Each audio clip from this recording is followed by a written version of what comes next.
आज राज्यभरात पावसाचा जोर पाहायला मिळतोय। नालासोपारा वसई विरारमध्ये दुपारनंतर पावसाने दमदार बॅटिंग केली, तर नालासोपारा पूर्व, सेंट्रल पार्क, आचोळा, तुळींज, शिर्डीनगर, विजयनगर, वसई कास, देवतलाव, सागरसेत, नवजीवम, सातिवली, विरार पश्चिम, विवा कॉलेज, चंदनसार येथील सखल भागातील मुख्य रस्त्यांवर पाणीच पाणी साचल्याचं पाहायला मिळालं। पाण्यातून मार्ग काढताना वाहनधारकांची कसरत देखील आपल्याला पाहायला मिळते।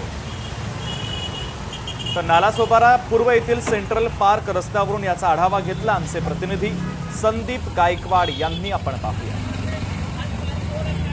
वसई विरार नालासोपारा परिसरामध्ये दुपारनंतर पावसाचा जोर वाढलेला आहे, त्यामुळे जे आहे सकल भागातील रस्ते हे पूर्णतः जलमय झाल्याचं चित्र आपल्याला पाहायला मिळत आहे। आपण जर बघितलं तर आपण आता नालासोपारा पूर्वेच्या सेंट्रल पार्क या मुख्य रस्त्यावरती उभा आहोत। या ठिकाणी जर बघितलं तर हा सकल भागातील रस्ता आहे आणि या ठिकाणी फूट ते 2 फूट असं पाणी या रस्त्यावरती साचलं असल्यामुळे वाहनधारकांना याच पाण्यामधून जे आहे मार्ग काढावा लागत आहे। अशाच पद्धतीने नालासोपारा पूर्वेचा आचोळे रस्ता असेल, शिर्डीनगर, त्याचबरोबर गालानगर, तर विरार पश्चिमेचा विवा कॉलेजचा रस्ता असेल, त्याचबरोबर वसईतील काही सकल भागातील रस्त्यांवरती देखील पाणी झालं असल्यामुळे नागरिकांचे मोठे हाल होत असताना आपल्याला पाहायला मिळत आहे। तर आभाळ पूर्णतः भरलेला आहे आणि परिसरामध्ये अजूनही पाऊस होण्याची शक्यता आहे। त्यामुळे जे आहे रात्रभर जर असाच कायम पाऊस जर झाला तर निश्चितच वसई विरारकरांचे मोठे हाल होण्याची शक्यता निर्माण झाली आहे।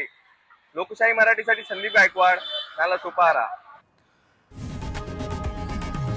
लोकशाही मराठी ऐका, पहा, जागरूक रहा।